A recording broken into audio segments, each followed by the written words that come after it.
নারী, ছবি, অশ্লীলতা, বেহায়াপনা, অসভ্যতা এইভাবে কাটাইয়া শেষ করে দিবা। আব্বা, এটা ঠিক না আব্বা।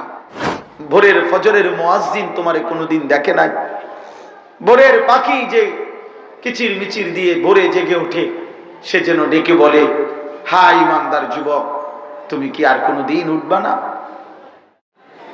আলহামদুলিল্লাহ, আল্লাহ পাক রব্বুল ইজ্জত জুল জালাল ওয়াল ইকরামের ফজল কারাম, রব্বুল আলামিনের অপরিসীম ইহসান, মেহেরবানি, দয়া, আল্লাহ তাআলা আমাদেরকে আজ 3 ডিসেম্বর 2025 রোজ বুধবার ফেনী জেলা সোনাগাজী উপজেলাধীন ঐতিহ্যবাহী দ্বীনি মার্কাজ দাওয়াত তালিম তাজকিয়ার মার্কাজ তালিবউদ্দিন হালিমিয়া মাদ্রাসার 2 দিনব্যাপী 34তম বার্ষিক ওয়াজ মাহফিলের আজকের এই প্রথম দিনের শেষ অংশ পর্যন্ত এটুকু সময় আল্লাহ তাআলা আমাদেরকে আসবার বসবার আল্লাহর জন্যই জমা হওয়ার তৌফিক দান করেছেন। আলহামদুলিল্লাহ।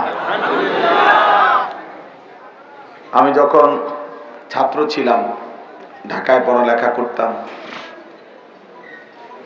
তখনই আমরা ছোটবেলায় এতক্ষণ পর্যন্ত যিনি আমাদের মাঝে বয়ান করেছেন, আমাদের পরম শ্রদ্ধেয় আমার বাংলার এক সিংহ শার্দুল,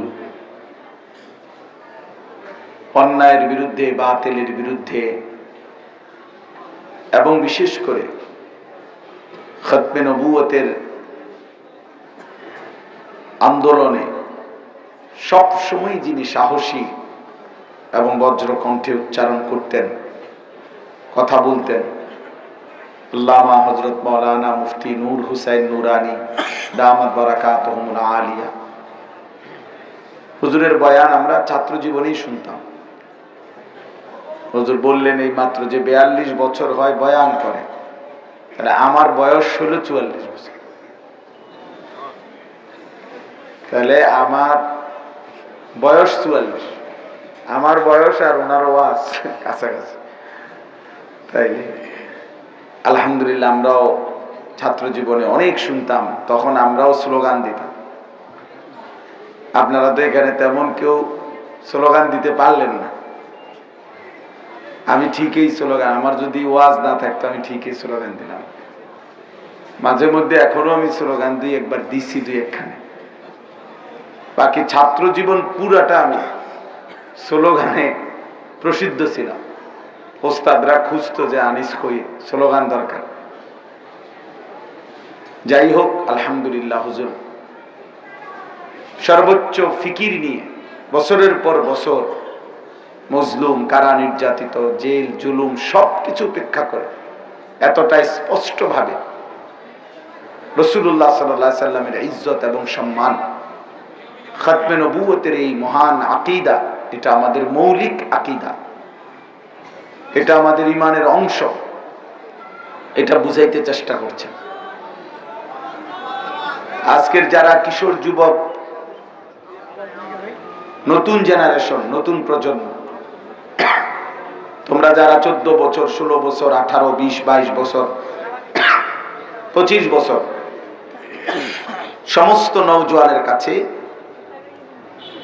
আমি অনুরোধ করব, বিষয়টা বোঝা দরকার। আন্তরিকভাবেই এই বিষয়টা তোমরা নওজোয়ান বুঝতে চেষ্টা করবে যে খতমে নবুয়ত বলতে কি বলতে চায়। আলহামদুলিল্লাহ, ঢাকার সোহরাওয়ার্দী উদ্যানে 15ই নভেম্বর 2025 রোজ শনিবার স্মরণকালের শ্রেষ্ঠ আন্তর্জাতিক খতমে নবুয়ত সম্মেলন হয়েছে। সারা পৃথিবী থেকে বুজুর্গ উলামায়ে কেরাম এসেছেন।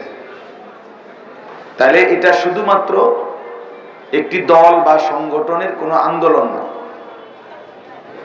এটা আমার রাসূল সাল্লাল্লাহু আলাইহি ওয়াসাল্লামের ব্যাপারে মহান আল্লাহ তাআলা যেই অকাট্য বিধান দিয়েছেন, ফয়সালা শুনিয়েছেন, ও খাতামান নবিয়্যিন, তার বিরুদ্ধে যখনই যারা ষড়যন্ত্র করেছে, সেই ষড়যন্ত্রকারী মুশরিক মুনাফিক বেঈমান গোষ্ঠীর বিরুদ্ধে খতমে নবুয়তের আন্দোলন। সর্বশেষ যার ব্যাপারে হযরত শুনাইছেন আমাদেরকে, গোলাম আহমদ কাদিয়ানী নামে এই জঘন্য মুশরিক বেঈমান আজীবন যে ইংরেজদের দালালি করে গেছে, এই দালাল এই বেঈমানের বিরুদ্ধে, তার অনুসারীদের বিরুদ্ধে আন্তর্জাতিকভাবে সারা পৃথিবীতে, আমাদের উপমহাদেশে খতমে নবুয়তের এই আন্দোলন চলতেছে।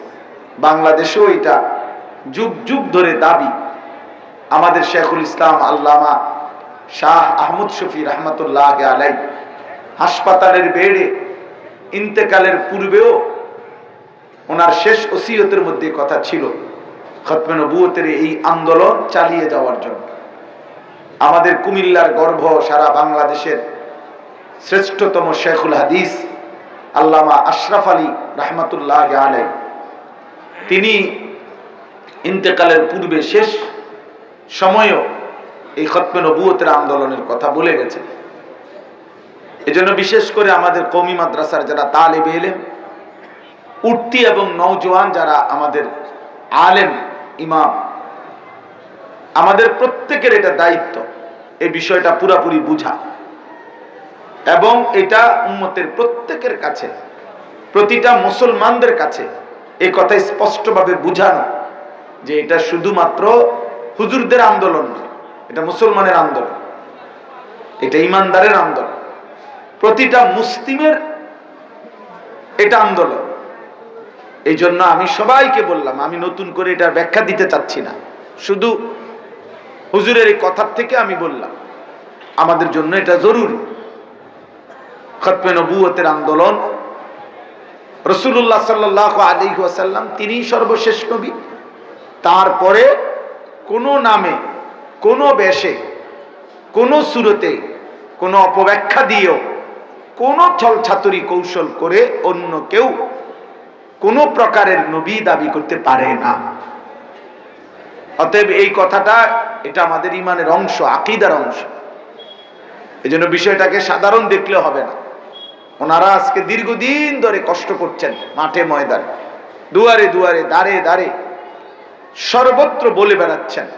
আল্লাহ তাআলা আমাদের বাংলাদেশেও যে সমস্ত মহান বুজুর্গ জান প্রাণ উজাড় করে খতমে নবুয়তের জন্য মেহনত করছেন, আল্লাহ তাআলা তাদেরকে সর্বোচ্চ কবুল করেন।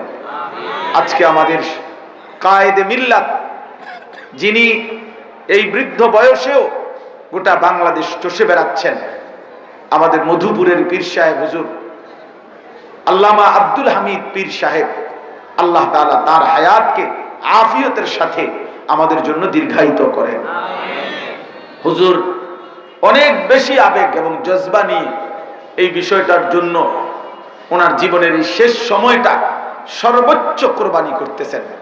আল্লাহ তাআলা ওনার এই ফিকির, মেহনত ইনশাআল্লাহ একদিন না একদিন এটা, এই আইন, এই দাবি, এই আন্দোলন 92%, 95% মুসলমানের এই বাংলাদেশের সংসদ সহ সর্বত্র ইনশাআল্লাহ একদিন বাস্তবায়ন হবেই হবে ইনশাআল্লাহ।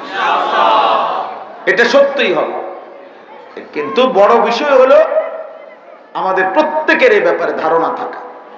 আমি উত্তরবঙ্গ গেছি গত বছর 2024 সালে, আমি 40 দিন তাবলিগে এক চিল্লা উত্তরবঙ্গ ছিলাম, দিনাজপুর জেলায়। উত্তরবঙ্গের রংপুর বিভাগের 8টা জেলায়, 8টা জেলা নিয়ে রংপুর বিভাগ, যেটাকে উত্তরবঙ্গ বলে। এই 8টি জেলার মধ্যে রংপুর বিভাগে প্রতিদিন এই কাদিয়ানি মুশরিক বেঈমান কাউকে না কাউকে ঈমান ধারা করে কাদিয়ানি বানাচ্ছে। বিশাল বিশাল এরিয়া, অঞ্চল, এলাকা তারা দখল করে তাদের এই জঘন্য কর্মকাণ্ড করে যাচ্ছে। এই জন্য দোস্ত, বিষয়টা ছোট মনে করলে হবে না। মুসলমানের ঈমানের বিশুদ্ধতা যদি না থাকে, এক মানুষের জীবনের শেষ পুঁজি, একজন মুসলিম পরিচয়ধারী ব্যক্তির জীবনের শেষ পুঁজি তার ঈমানটা। দুনিয়া কিছু পাইলাম বা না পাইলাম, দুনিয়া আরাম পাইলাম বা দুঃখ পেলাম, কষ্টে কাটুক আর সুখে কাটুক, কোনো না কোনো ভাবে দোস্ত দুনিয়া পার হয়ে যাবে। সব রাতই ভোর হয়, দুঃখের রাতও ভোর হয়, সুখের রাতও ভোর হয়, বাসর রাতও ভোর হয়, ফাঁসির রাতও ভোর হয়। দুনিয়া কারোই থেমে থাকে না। কিন্তু মৃত্যুর সময় যদি আমরা বিশুদ্ধ ঈমান, তাওহীদ, রিসালাত, আল্লাহ এবং তার রাসূলের প্রতি যদি আমরা বিশুদ্ধ ঈমান নিয়ে কবরে যাইতে পারি, তাহলে আমাদের অনন্ত কালটা নিরাপদ হবে, আমাদের আখিরাত নিরাপদ হবে। এই জন্য ঈমান আমাদের শেষ পুঁজি। এই জন্য আকীদায়ে খতমে নবুয়ত এটা একটা ঈমানের অংশ, আমাদের বিশ্বাসের অংশ, এটা আমাদের ঈমানের অংশ। অতএব এটা যদি আমাদের নষ্ট হয়, কোন মুসলমান যদি এই কাদিয়ানি ভণ্ড মুশরিক বেঈমানদের খপ্পরে পড়ে যদি তার ঈমান হারায়, তাই তার অনন্তকাল আখিরাত চিরস্থায়ী জাহান্নাম ছাড়া আর কিছুই জুটবে না, আর কিছুই জুটবে না। এই জন্য উলামায়ে কেরাম সর্বস্তরের মুসলমানদেরকেও ঈমান, আমল, আখিরাত বাঁচানোর জন্য খতমে নবুয়তের এই মেহনত করে যাচ্ছে। আল্লাহ তাআলা আমাদের সবাইকে খতমে নবুয়তের আন্দোলনে আমাদের সাধ্যমতো অংশগ্রহণ করার তৌফিক দান করেন, আমিন। প্রিয় ভাই, নওজোয়ান, বয়স্ক বাবা, রাত অনেক হয়েছে। আগামীকালকেও এই মাহফিল এখানে ইনশাআল্লাহ অনুষ্ঠিত হবে। আগামীকালকেও, আজকে যেমন অনেক বুজুর্গ উলামায়ে কেরাম ধারাবাহিক বয়ান করেছেন, আগামীকালকেও ইনশাআল্লাহ বাংলাদেশের শীর্ষ বুজুর্গরা এই মাহফিলে কথা বলবেন। বিশেষ করে আমার পরম শ্রদ্ধেয় শায়েখ আরিফ বিল্লাহ হাকিমুন নফস আল্লামা মুফতি মুশতাকুর নবী কাসিমি হযরত আগামীকাল ইনশাআল্লাহ বয়ান করবেন। গত রাত্রেও আমি হযরতের সাথে একসাথে খানা খাইতে বসা কুমিল্লায় এই মাহফিল নিয়ে আলাপ করছিলাম যে হুজুর আমি তো যাব। হ্যাঁ হুজুর বলছে, মাওলানা আপনি প্রথম দিন যান, আমি ইনশাআল্লাহ দ্বিতীয় দিন আমিও আসবো। তো আলহামদুলিল্লাহ, এই জন্য যেহেতু বুজুর্গ উলামায়ে কেরাম আসবেন, কথা বলবেন, এই মাহফিল আগামীকালকেও হবে। এই জন্য খুব লম্বা করা, রাত্র গভীর করা, এমনিতেই অনেক রাত হয়ে গেছে, আমি মোটেই চাচ্ছি না। কিন্তু আসলে এই পরিমাণ নওজোয়ান ভাই, বয়স্ক বাবা, আপনারা কষ্ট করে বসে আছেন, এটা আসলে রীতিমতো আমাদেরকে খুব বেশি আশান্বিত করে। আমরা খুব বেশি আশাবাদী, প্রতিদিন আমরা আশাবাদী যে আলহামদুলিল্লাহ এই পরিমাণ কিশোর যুবক আল্লাহর কথা শুনতে আসে। আগামীর সম্ভাবনা আমাদের কাছে এটা স্পষ্ট মনে হয়, ইসলামের সম্ভাবনা। প্রতিদিন আমি তোমাদের যুবকদেরকে বলি ভাই, প্রতিদিন অনেক কিশোর যুবক আলহামদুলিল্লাহ আল্লাহর দিকে পুরোপুরি ফিরছে, আল্লাহর ইবাদত, নামাজ, বন্দেগী ধরছে, গুনাহ ছেড়ে দিচ্ছে। অসংখ্য যুবক 18-20 বছরের, 16 বছরের ছেলেও হালাত এমন, আমি ব্যক্তিগতভাবে জানি। আমি আমার সাথে দায়িত্বশীল আমার মাদ্রাসার উস্তাদ আছে, যাদের সাথে আমি যোগাযোগের ব্যবস্থা করাই, এমন অগণিত যুবক আছে যারা গুনাহ করতে করতে ক্লান্ত হয়ে গেছে, বিরক্ত হয়ে গেছে, বিরক্ত হয়ে গেছে। নারী দেখতে দেখতে, অশ্লীল ছবি দেখতে দেখতে, এই মোবাইলের এই আসক্তি শেষ পর্যন্ত তাকে বিরক্ত বানায় ফেলছে, যে আর ভালো লাগতেছে না, আর ভালো লাগতেছে না। এজন্য সে নতুন কিছু চাচ্ছে, গুনার সব আয়োজন সে দেখে ফেলছে। নারী, ছবি, জিনা, ব্যভিচার, মদ, জুয়া, অশ্লীলতা, বেহায়াপনা, অসভ্যতা যত রকমের হইতে পারে, বেঈমান অনলাইনে আর এই বড় মোবাইলে যত রকমের গুনাহ সরবরাহ করছে, এটা যেমন সত্য। অগণিত যুবক ক্লান্ত হয়ে গেছে, বিরক্ত হয়ে গেছে, ফলে নতুন কিছু চাচ্ছে। আর আলহামদুলিল্লাহ এই নতুন কিছুই ইসলাম, এই নতুন কিছুই সেজদা, এই নতুন কিছুই কোরআন। কোরআন। এজন্য তোমরা যারা কিশোর যুবক আছো, তোমরা যারা নারী আসক্ত, মদে আসক্ত, মোবাইলে আসক্ত, রাত দিন তোমরা যারা এক ওয়াক্ত নামাজ পড়ো না, আর দিবা নিশি তোমরা যারা নারী ছবি মোবাইল নিয়ে ব্যস্ত, খোদার কসম আমি বলে গেলাম, একদিন তোমার এই গুনাহ ক্লান্ত করে দিবে, একদিন তোমার এই গুনাহ বিরক্ত করে দিবে। তুমি পৃথিবীর কোনো কিছুতেই আর যদি হায়াত থাকে সুখ পাইবা না। আমি বললাম সুখ পাইবা না, মজা পাইবা না, মজা পাইবা না। নাফরমান সন্তান মনে রেখো, এই নারী ছবি লাগাতার এই অস্থির দৃশ্য যদি টানা এভাবে দেখতেছ, আগামীতে যখন হালাল পবিত্র স্ত্রী মিলবে, সেই স্ত্রী তোমারে তৃপ্ত করতে পারবে না, তোমার সুখ মিলবে না, তোমার কপালে দুঃখ আর যন্ত্রণার জাহান্নামের আগুন ছাড়া আর কিছু জ্বলবে না। তোমরা আমার কথা মনে রাখো। আমি অনুরোধ করি তোমরা মোবাইলটা নামাও, মোবাইলটা নামায় ফেলো,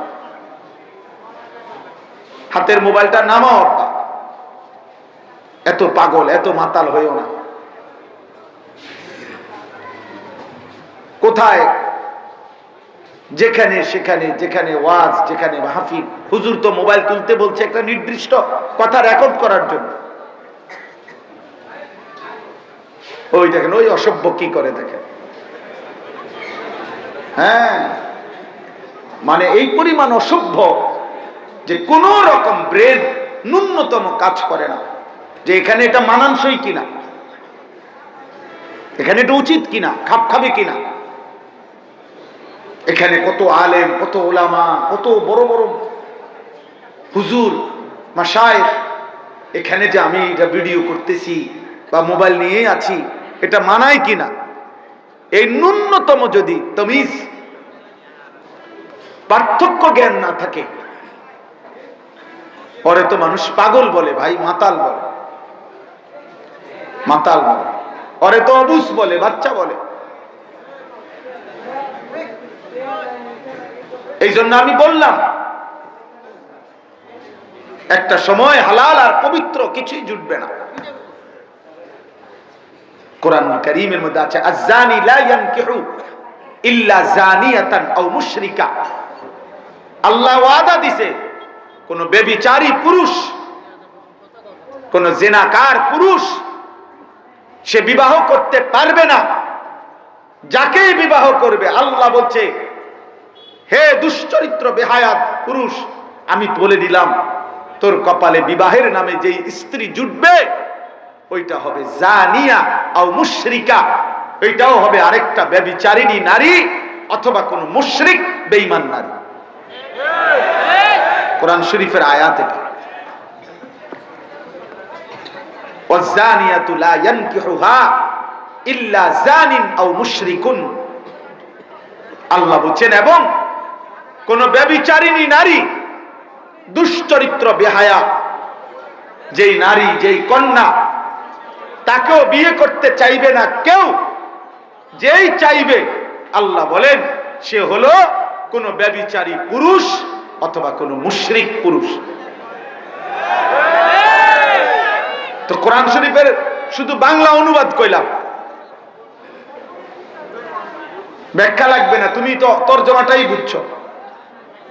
ওয়াহুররিমা যালিকা আলাল মুমিনিন, এই আয়াতের শেষ অংশ হলো আল্লাহ বলে আমি রব্বুল আলামিনের পক্ষ থেকে ঈমানদার পুরুষ এবং নারীর জন্য ব্যভিচারিণী পুরুষ এবং নারী হারাম করে দেওয়া হলো, হারাম করে দেওয়া হলো। আমার দোস্ত, আমি আসলে জনপ্রিয়তা কিছু বুঝি না, আমি এই সমস্ত হুলস্থুল বুঝি না, এই ধাক্কা ধাক্কি ঠেলা ঠেলি আমি এগুলা বুঝি না। আমি যেহেতু ব্যক্তিগতভাবে কোনো প্রার্থী না, আমি এগুলা বুঝি কম, মানুষ বেশি কম। আমি এই হালিমিয়ার মাঠে এখন যেই মানুষ এখানে দাঁড়াইয়া বসে আছে, এখানেই আমি এর চাইতে 4 ভাগের 1 ভাগ মানুষ, 10 ভাগের 1 ভাগ মানুষের সামনেও আমি বয়ান করছি এখানে। হ্যাঁ হ্যাঁ, তখন আমি আনিসুর রহমানই ছিলাম, আজও আমি আনিসুর রহমানী। অতএব এটার মধ্যে কোনো আহামরি কিচ্ছু নাই, কোনো কিছুই নাই দোস্ত। আমি হাত জোর করে বলি, তোমরা কষ্ট পাইবা।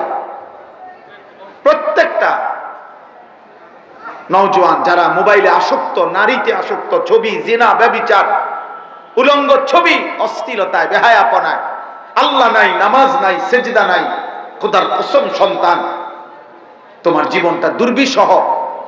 যদি আল্লাহ তোমার হায়াত দেয়, আগামী হায়াত তুমি খুব যন্ত্রণা পাইবে, কষ্ট হবে, তোমার অনেক কষ্ট হবে। যার স্ত্রী অসৎ, যার পারিবারিক জীবন অশান্তি, খোদার কসম তার দুনিয়াটাই জাহান্নাম, তার দুনিয়াটাই জাহান্নাম। যেদিন শুনবা তোমার বিবাহিত স্ত্রী অন্য পুরুষে আসক্ত, পরকীয়ায়, যেদিন দেখবা তোমার বিবাহিত স্ত্রী তোমার চাইতে বেশি রাস্তার দুশ্চরিত্র মানুষকে তার শরীর দেখাইতে আগ্রহী, সেদিন বুঝবা দোস্ত পৃথিবী কত কষ্টের, জীবন কত কষ্টের। এজন্য আমি প্রথমে ছেলেদেরকে বললাম, বয়স্ক বাবা আপনাদের জন্য আমার একটু কথা আছে, আমি দেরি করতে চাইছি না। তোমাদের কিশোর যুবককে বললাম, তুমি কষ্ট পাইবা বাবা। আল্লাহ নবী সাল্লাল্লাহু আলাইহি ওয়াসাল্লাম বলছেন, লাম তাজহারিল ফাহিশাতু ফি কওমিন হাত্তা ইউলিনু বিহা ইল্লা ফাশা বাইনাহুমুত তাউন ওয়াল আওজা আল্লাতী লাম তাকুন মাদাত ফি আসলাফিহিম। আল্লাহ নবী বলেন, কোন সমাজে ছেলে, মেয়ে, নারী, পুরুষের অশ্লীলতা, জিনা, ব্যভিচার, বেহায়াপনা, হারাম প্রেম, হারাম সম্পর্ক, এটা যদি বেড়ে যায়, প্রকাশ্য হয়ে যায়, সর্বত্র ছড়িয়ে পড়ে, খোদার কসম নবীজি বলছেন ওই মানুষগুলোর সমাজে তখন মহামারী দেখা দিবে এবং পূর্বসূরীদের মধ্যে ছিল না এমন নিত্য নতুন রোগ ব্যাধি নিয়মিতই দেখা দিবে। আজকের পৃথিবীতে করোনা মহামারী ছিল, করোনা নিয়ন্ত্রণ হয়েছে না নাই এটা ওরাই বলতে পারবে, কিন্তু এইডস নামের যেই মহামারী, এই হারাম যৌনাচার, লজ্জাস্থানের হারাম নাপাক ব্যবহার, খোদার কসম এটা আজকে পর্যন্ত পৃথিবীতে এই মহামারী শেষ হয় নাই, এটা এখনো আছে, এখনো আছে। রাসূলুল্লাহ সাল্লাল্লাহু আলাইহি ওয়াসাল্লাম বলছেন, ইযা যাহারাতিল ফাহিশাতু ফি কওমিন হাত্তা কাসুরা ফীহিমুল মাউত। অশ্লীলতা কোন সমাজে যদি বেড়ে যায়, ওই সমাজে মৃত্যুর হার খুব দ্রুত গতিতে বেড়ে যায়, মৃত্যু বেড়ে যায়। আমার বাপ, আমার ছেলেরা, তোমার হায়াত আর তোমার দাদার হায়াত সমান না, তোমার হায়াত আর তোমার বাপের হায়াত সমান না।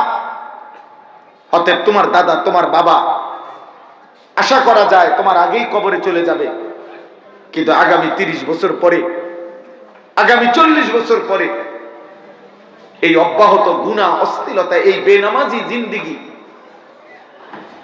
এটা এই সমাজটাকে, মানুষের জান মাল ইজ্জতের নিরাপত্তাকে একেবারেই অস্থির বানায় ফেলবে, অস্থির বানায় ফেলবে। আমি আল্লাহকে সাক্ষী রেখে বলি,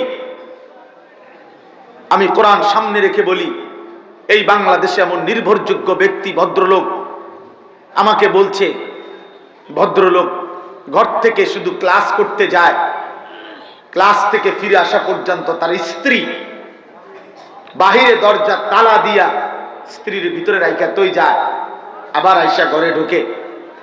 কেন?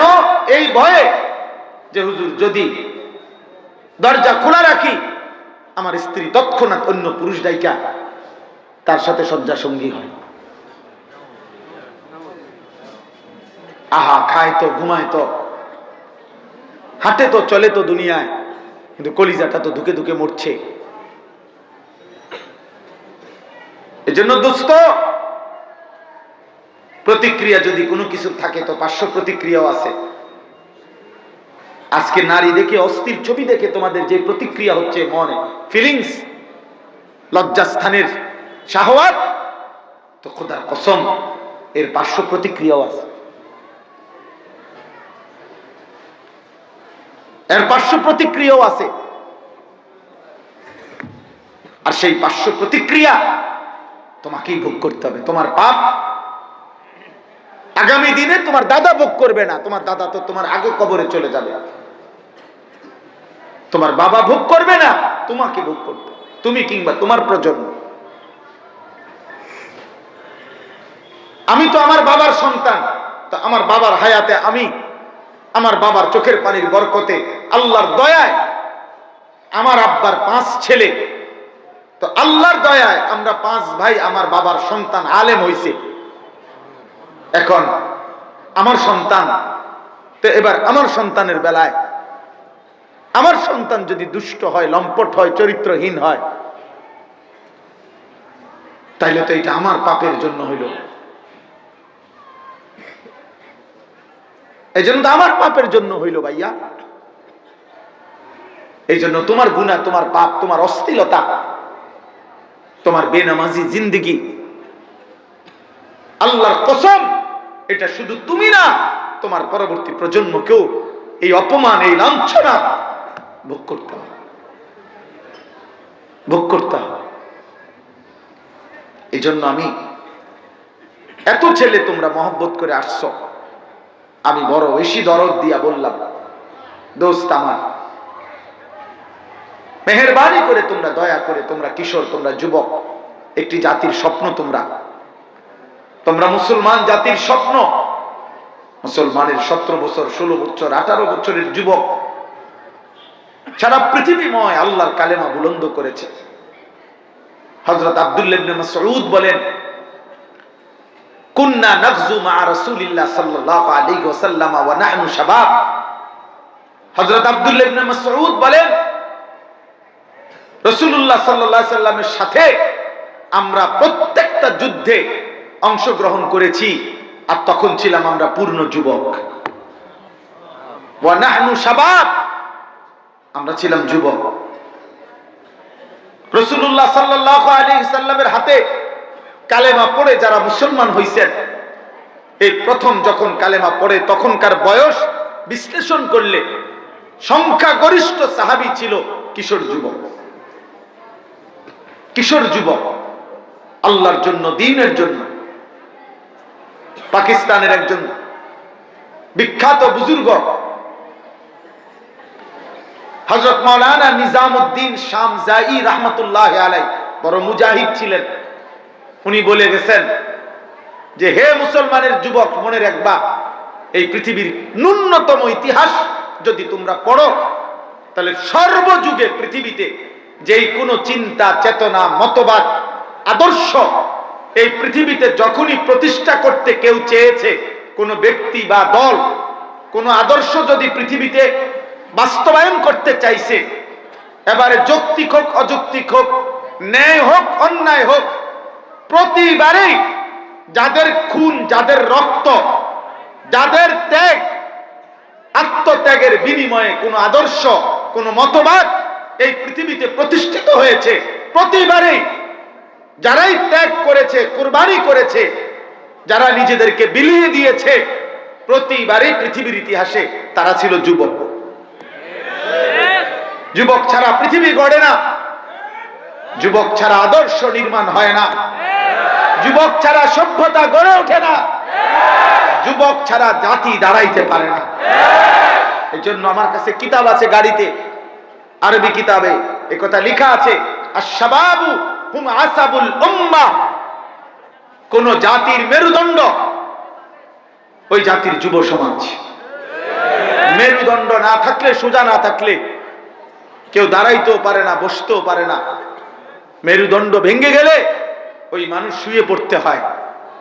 আমার সন্তান, আমার যুবক, আমার কিশোর ভাই, দোস্ত, আমি ভোট চাই না, আমি জনসমর্থন চাই না, আমি জনপ্রিয়তা দিয়ে, ফেনীর জনপ্রিয়তা দিয়ে আমি কিতা করুম? আমি তাই কুমিল্লা, বুঝেন না আমার কথাটা?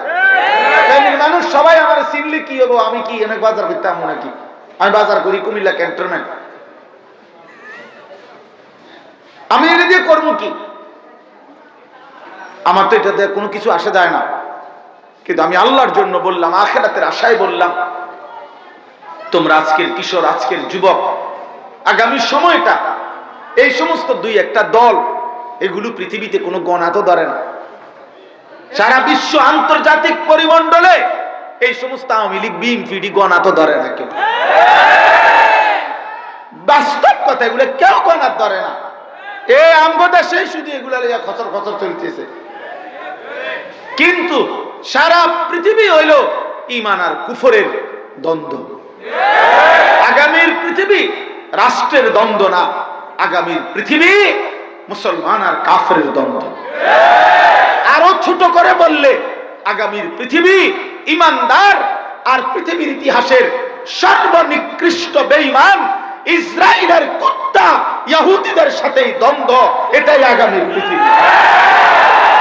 আমরা চাই বা না চাই, আমরা চাই বা না চাই, খোদার কসম যুবক, তুমি কিংবা তোমার আগামী প্রজন্ম সারা পৃথিবী জুড়ে ইহুদিদের বিরুদ্ধে, ইসরায়েলের কুত্তাদের বিরুদ্ধে লড়তেই হবে, লড়তেই হবে, লড়তেই হবে, লড়তেই হবে, নয়তো জান দিতে হবে। হয় জীবন নেবা, নয়তো নিজে মরবা, এর বিকল্প কিছু হবে না, এর বিকল্প। টিপো তোমরা মোবাইল, দেখো নারী,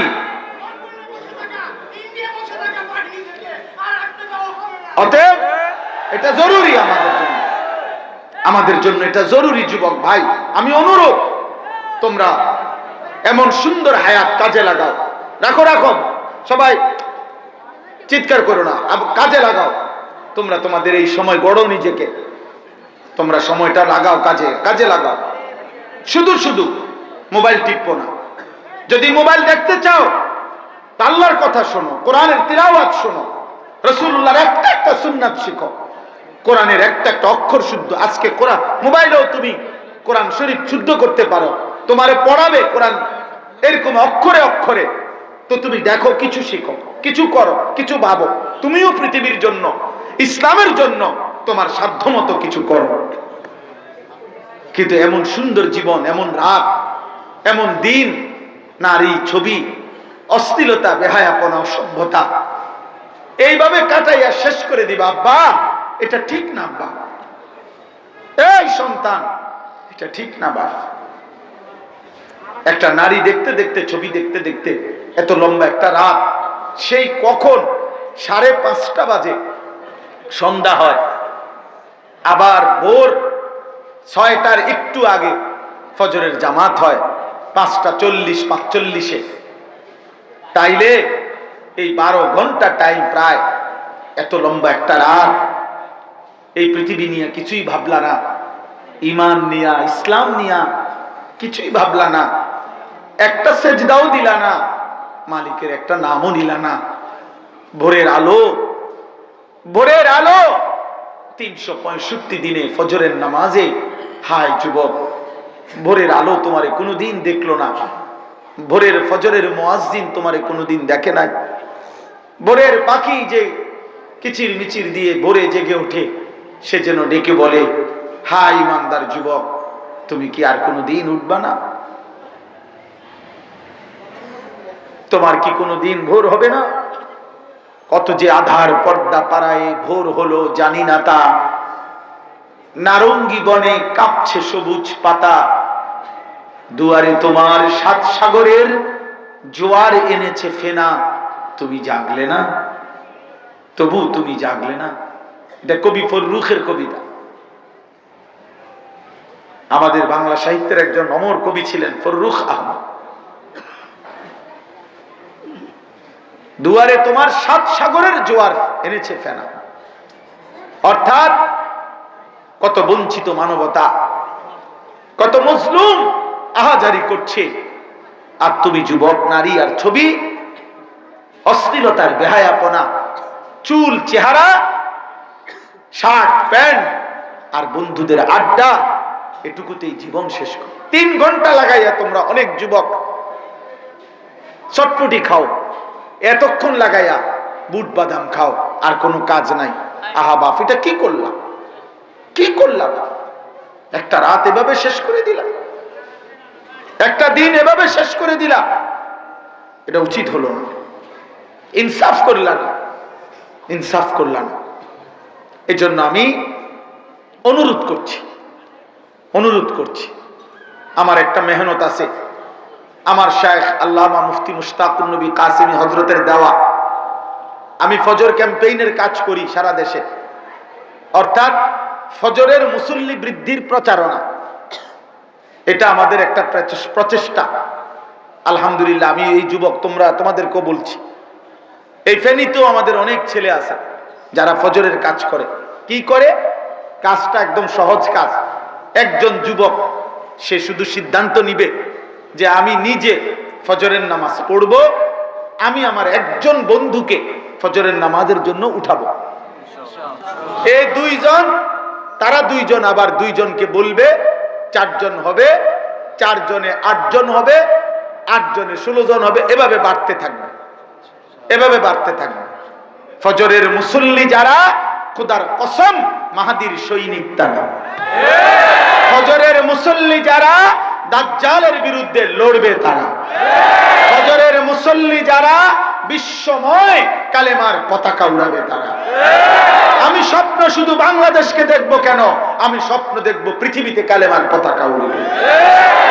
আল্লাহর নবীর ওয়াদা এটা, নবীর ওয়াদা এটা। মাহদী আসবে, দাজ্জাল বের হবে, দাজ্জালের পতনও হবে।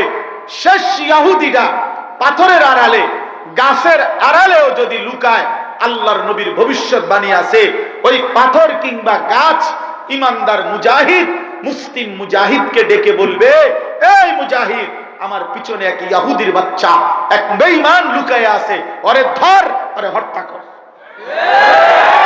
পাথরের কোণ থেকে টেনেও ইহুদির বেঈমানকে ইমানদার মুজাহিদ হত্যা করবে। বিশ্বময় কালেমার পতাকা উড়বে। তুমি যেন হও সেই বিপ্লবের সৈনিক, তুমি যেন হও সেই কালেমার সৈনিক। এর জন্য ফজরের মুসল্লি হইতে হবে। হাদিসের বাণী, ফজরের মুসল্লি। কোন মুসল্লি বলেন? কোন মুসল্লি? 30 বছরের নিচে যাদের বয়স, হাত উঠাও। না না, বুড়ারা না, 30 বছরের নিচে। হায় হায়, মুরব্বী কো দেখেন, মাশাআল্লাহ মাশাআল্লাহ। তাহলে সবাই হাত উঠাও, হাত উঠাও, হাত উঠায় বলো আমরা ফজরের মুসল্লি হব ইনশাআল্লাহ। বলো ভাই, কিসের মুসল্লি হব? কও, আবার বলো, আবার বলো। আল্লাহ তৌফিক দান করুন। ইনশাআল্লাহ ভালো হবে, ভালো হবে। তুমি পারবা ইনশাআল্লাহ, তুমি পারবা। তুমি যুবক পারবা, পারলে তো যুবকেই পারবা, পারলে তো কিছু নওজোয়ানই করবে ইনশাআল্লাহ।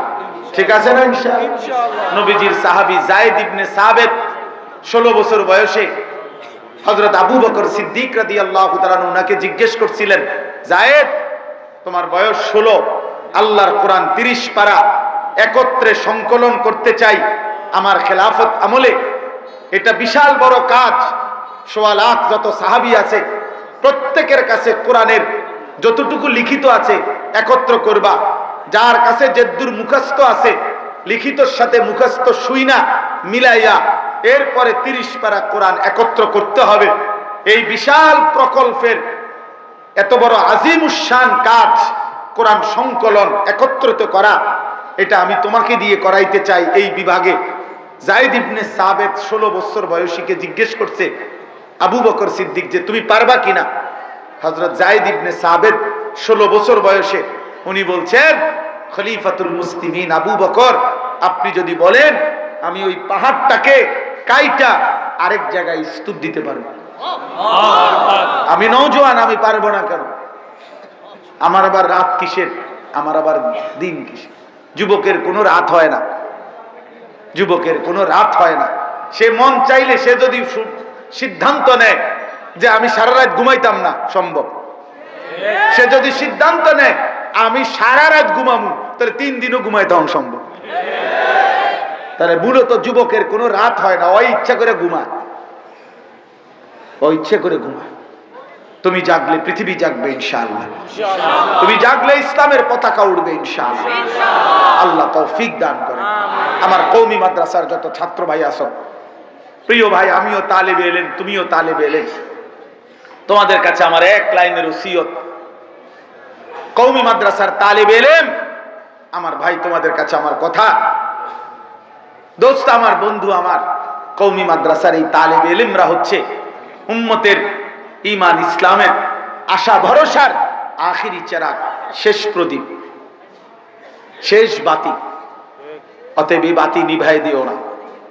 তোমাদের প্রত্যেকটা তালেবে ইলমের কাছে আমার কথা, যদি দেখো চারিদিকে তোমার বাড়ির, তোমার এলাকার, তোমার মহল্লার প্রত্যেকের হাতে হাতে যদি দেখো একটা একটা বড় মোবাইল, সবাই আনন্দ করছে, ফুর্তি করছে, আমি আনিসুর রহমান, আমি তোমাদের তালেবে ইলমদের একজন হয়ে আমি হাত জোর করে বলি, কওমি মাদ্রাসার তালেবে ইলম, তুমি কমপক্ষে ওই বড় মোবাইল হাতে নিও না, তুমি বরং আল্লাহর কোরআনের উপরে লেগে থাকো, আরেকবার কোরআনের সাগরে ডুব দাও।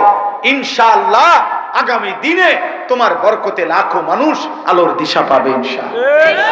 अगरचे बुत है जमात की आस्तीनों में, मुझे है हुक्म खुदा ला इलाहा इल्लल्लाह। আল্লামা ইকবাল বলছে যে সবার কাছে যদি একটা একটা মূর্তি থাকে, আর মূর্তির মাঝখানে যদি আমাকে দাঁড় করায়, আমি সেখানে দাঁড়িয়েও বলবো লা ইলাহা ইল্লাল্লাহ। অতএব চারিদিকের সবার হাতে বড় মোবাইল থাকুক, তুমি তার মাঝখানে দাঁড়ায় বলবা আমি একজন মাদ্রাসার তালেবে ইলম, কওমি মাদ্রাসার সন্তান, আমি মোবাইল চালাবো না, আমি রবের কোরআন পড়তেই থাকবো ইনশাআল্লাহ ইনশাআল্লাহ। বয়স্ক বাবা, চাচা, দাদা যারা আছেন, আপনাদের কাছে বলি, আপনাদের বড় একটা দায়িত্ব, আপনারা যারা অভিভাবক, আপনাদের এটা বড় জিম্মাদারি, নিজ নিজ অধীনস্থের ঈমান, আমল, আখিরাতের হেফাজতে সর্বোচ্চ চেষ্টা করা। আমার বাবা, আমার চাচা, আমার ভাই, আপনারা যারা অভিভাবক, যারা স্বামীর, স্ত্রীর স্বামী, সন্তানের বাবা, আপনাদের এটা দায়িত্ব। আপনাদের জীবনের মুসলমান হিসাবে আপনাদের মৃত্যুর দিন পর্যন্ত দায়িত্ব ছেলে মেয়ে, স্ত্রী, সন্তানের ঈমান আমলের হেফাজত, আখিরাতের ফিকির, আখিরাতের ফিকির, আখিরাতের ফিকির, আখিরাতের ফিকির। অতএব আমি আপনাদের কাছে অনুরোধ করছি, আপনারা শুধু বিদেশ, শুধু চাকরি, শুধু ব্যবসা, শুধু বাজারের ভিড়, শুধু একটা বিল্ডিং, খাট পালং আর সোফা আর ফার্নিচার আর নগদ কিছু টাকা, এটুকুর ব্যবস্থা করে দিয়া জিফুত বউ বাচ্চার জন্য, এরপরে খুশিতে তৃপ্তিতে আপনি কবরে যাইয়েন না। আল্লাহর দোহাই, আপনি কবরে সুখ পাইতেন না, আপনি কবরে সুখ পাবেন না। আপনাকে হিসাব দিতে হবে আপনার স্ত্রীর নামাজ, আপনার ছেলে মেয়ের নামাজ, আপনার পরিবারের অধীনস্থদের ঈমান, আমল, আখিরাত, এটা আপনাকে হিসাব দিতে হবে। আপনার অধীনে দিছিল আল্লাহ তাদেরকে, অতএব আপনারা খামখেয়ালি করবেন না। সর্বশেষ কথা হইল, আমি শুধু এই 4টা আয়াতের তর্জমা বলি, তাইলেই আমার কথা শেষ। আল্লাহ তাআলা বলছেন, মক্কার কাফের কুরাইশরা, মুশরিকরা প্রতিদিন নবীকে বলতো, মুহাম্মদ, আমরা মাটির সাথে কবরে মিশে যাব, কিভাবে আমরা আবার আখিরাতে হাসরের ময়দানে আমাদেরকে আল্লাহ উঠাবে কেমনে নতুন করে, এটা তারা বুঝতে চাইতো না। তো আল্লাহ তাআলা বলেন, ওয়াকালু আইদা দালালনা ফিল আরদ আইন্না লাফি খালক। এই 5 মিনিট আর শেষ, এই শুধু তরজমা বললে শেষ। আল্লাহ তাআলা বলেন, মুশরিক বেঈমানরা বলে, হে নবী মুহাম্মদ, আমরা মাটির সাথে হারিয়ে যাব, কবরের সাথে মিশে যাব, আমাদেরকে নতুন করে আবার আখিরাতে কিভাবে আল্লাহ উঠাবে? আল্লাহ বলেন, বাল হুম বিলিকাই রাব্বিহিম কাফিরুন। আসলে তারা বুঝে আমি পারবো, কারণ প্রত্যেকেই জানে আল্লাহ সর্বশক্তিমান, আল্লাহ চাইলে আখিরাতে উঠাইতে পারবেন। আল্লাহ বলেন, ওগো কলজাটা যদি ছিঁড়া তুমি দেখতা নবী, তাইলে বুঝতা ওরা বুঝে আমি পারমু, তো তারপরেও আখিরাতকে অস্বীকার করে কেন?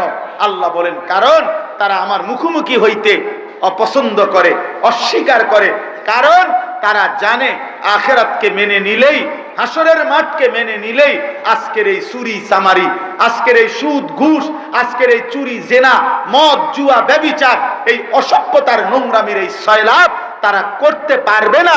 এই জন্য আখিরাতকে তারা মানতে চায় না। আল্লাহ বলেন, কুল, আপনি নবী বলে দেন, তোমরা মানো কিংবা না মানো, বুঝো কিংবা না বুঝো, ইয়াতাওয়াফাকুম মালাকুল মাউতিল্লাযী ওয়াক্কিলা বিকুম, আমি আল্লাহর পক্ষ থেকে নির্ধারিত মালাকুল মউত আজরাইল তোমাদের প্রত্যেকের জান কবজ করবে, মরতেই হবে। সুম্মা ইলা রাব্বিকুম তুরজাউন, অতঃপর তোমাদের সকলেই আমি আল্লাহর সামনে কিয়ামতের দিন জমা হবে, একত্রিত হবে। এরপরে আল্লাহ বলেন, ওয়ালাউ তারা ইদিল মুজরিমুনা নাকিসু রুউসিহিম ইনদা রাব্বিহিম,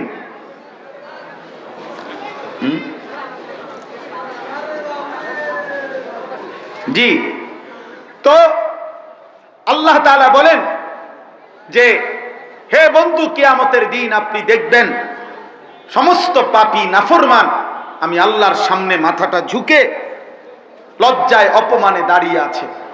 আর আমি আল্লাহকে বলবে, রব্বানা আবসারনা ওয়া সামি'না, আয় আল্লাহ, আজ হাসরের ময়দান সচক্ষে দেখলাম, বিচারের মাঠ দেখলাম এবং নিজ কানে সব শুনলাম, যা চোখে দেখার তাও দেখলাম, যা শুনবার শুনলাম। অতএব ফারজি'না না'মাল সালিহান ইন্না মুকিনুন, আমি পুরাপুরি বিশ্বাস করছি আখিরাত, এখন আপনি আমারে দুনিয়ায় পাঠান, আমি এবার গেলে নেক আমল করব। বুঝেন নাই? হাসরের মাঠ থেকে প্রত্যেক পাপী দুনিয়ায় আসতে চাইবে, নেক আমল করতে চাইবে। এজন্য আমি সব সময় বলি, যুবক, আজকে যারা নামাজ পড়ো না, খোদার কসম, এই নামাজ তোমার পড়তে মন চাইবে একদিন, সেদিন হাসরের মাঠ, সেদিন বলবে বান্দা লক্ষ কোটি বার, আল্লাহ একটা সেজদা দিতে সুযোগ দেন। আল্লাহ বলবেন না, না, ওয়ালাউ শি'না লাআতাইনা কুল্লা নাফসিন হুদাহা ওয়ালাকিন হাক্কাল কওলু মিন্নি। আল্লাহ বলেন, আমি চাইলে দুনিয়াতে আমার নিজের থেকেই বাধ্য করে আমি তোমাদেরকে ইবাদত করাইতে পারতাম, আমি চাইলে সেজদা না দিয়া কেউ থাকতে পারতা না, কিন্তু তাইলে তো আমি বাধ্য করাইয়াই যদি করাই, তাইলে পুরস্কার দেব কাকে, পরীক্ষা নেব কার, হাসরের ময়দান আর লাগবে কেন, আর বিচার হবে কেন? এই জন্য আমি তো চেয়েছিলাম তুমি তোমার দিল থেকে তোমার মহব্বতে তুমি সেজদা করো আর আখিরাতে আমার থেকে জান্নাত গ্রহণ করো। ওয়ালাকিন হাক্কাল কওলু মিন্নি, কিন্তু আজ আমার চূড়ান্ত ফয়সালা, লা আমলা আন্না জাহান্নামা মিনাল জিন্নাতি ওয়ান নাসি আজমাইন, আজকে আমি তোমাদের নাফরমানদেরকে দিয়ে, এই নিকৃষ্ট বেঈমান জিন এবং মানুষকে দিয়ে আমি জাহান্নাম পূর্ণ করব। আজ আমি ছাড়ব না, আজ আমি বিচার করব, আজ আমি জাহান্নাম পূর্ণ করব, আজ আমি আমার নাফরমানির বদলা নেব। নাউযুবিল্লাহ। ফাযুক, শেষ আয়াত, আল্লাহ বলেন, ফাযুকু বিমা নাসিতুম লিকা ইয়াউমিকুম হাদা, অতএব হে নাফরমান, আজ আর কোনো মাফ নয়, বরং জাহান্নামের আযাব ভোগ করো। দুনিয়ায় থাকতে আজকের এই আখিরাতকে তুমি ভুলে গিয়েছিলে। ইন্না নাসিনাকুম, আজ হাসরের মাঠে আমি আল্লাহ তোমাকে ভুলে গেলাম। আযুকু আযাবাল খুলদি বিমা কুনতুম তা'মালুন, অতএব তোমাদের সারা জিন্দেগীর নাফরমানিতে আজকে তোমরা জাহান্নামের এই নিকৃষ্ট ভয়ানক এই অনন্তকালের আযাব ভোগ করতে থাকো। এজন্য আমরা প্রত্যেকে ইনশাআল্লাহ, আমার কথা এটাই, কিশোর ভাই, যুবক ভাই, বয়স্ক বাবা, পর্দার আড়ালের মা বোন, আমরা প্রত্যেকেরই উচিত আখিরাতের ফিকির করা, গুনাহ ছেড়ে দেওয়া, আল্লাহ তাআলার ইবাদতের প্রতি মনোযোগী হওয়া। আল্লাহ আমাদের সকলকে তৌফিক দান করেন।